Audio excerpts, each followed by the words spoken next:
Welcome! In front of me I have Garmin Forerunner 965 and I'm gonna show you how to enable the phone notifications for this watch on the iPhone. Basically, if you want to receive the notifications from your iPhone on your watch. Before we start, if you want to receive the notifications from your iPhone on your watch needs to be paired with your iPhone via the Garmin Connect application. And once the devices are paired together, we can continue.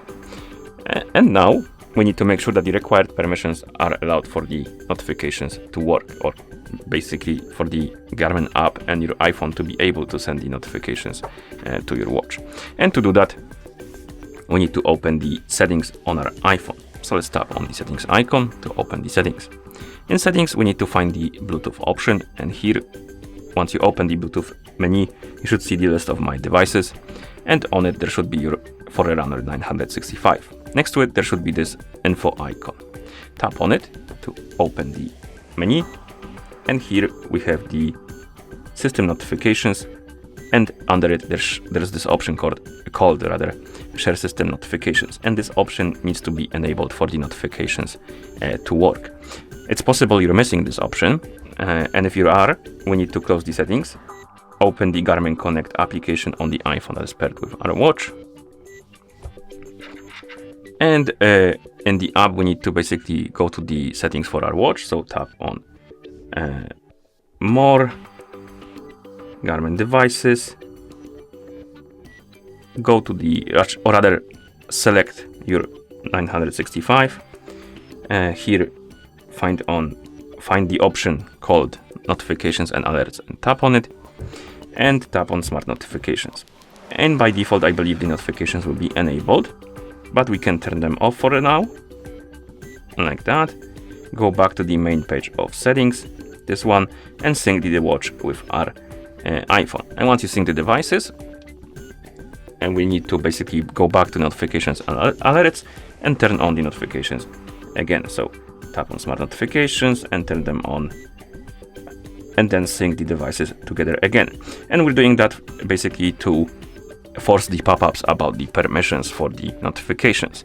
So if you don't have the required permissions allowed, you will see the pop-ups on the screen and allow them. Once you allow all of the permissions, we can close the app for now, open the settings again, just to make sure that the option is there and it's enabled. So tap on Bluetooth again, tap on the info icon, and this option should be here now, and make sure it is enabled. Then we can go back to the main page of settings, this one, scroll down, tap on apps, find the Connect application on the list, tap on it, and here make sure that the Bluetooth option is also enabled. Once it is, we can close this and go back to the Connect application, turn it on, and basically here we can customize the settings for our notifications. So let's tap on more, Garmin devices, and select our Forerunner 965 from the list.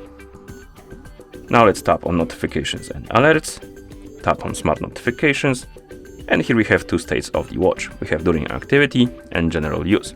During activity is basically when you're recording activity on your watch, something like running, cycling, and other sports. And general use is when you're not recording activity, so anything else. First, let's tap on during activity. Here we can turn on or off the notifications as the whole during that state of the watch. We can also customize it for specific types of notifications. So we have calls, and we can turn notifications off or on for them. We can turn on or off the tone, so basically beeping sound, and the vibration. And you can do the same for the texts and the apps. Okay, let's go back to the notifications, tap on general use, and here we can do the same. Basically, we can turn it on or off and customize it for each type of notifications. Okay, apps, and then we have also the privacy option. This option basically allows you to select two options: press start and gesture. If you select press start, it will basically hide the content of the notifications, and until you press the start button, it won't display them. And the gesture is the same, but you will need to perform the gesture instead of pressing the start button. And the timeout option allows you to choose for how long the notification stays on the screen after you receive it. And you have 30 seconds, 1 minute, and 3 minutes. Select the option you like, And once you're done with the settings, go back to the main page, sync the devices again together to apply the settings, and now we should be able to receive the notifications. So I'm gonna send myself a message on Discord, and let's see if it's working. And as you can see, we got the notification on our iPhone. We also got it on our watch, which means it is working. And that's how you enable the phone notifications for this watch on the iPhone. Thank you for watching. If you found this video helpful, please consider subscribing to our channel and leaving a like on the video.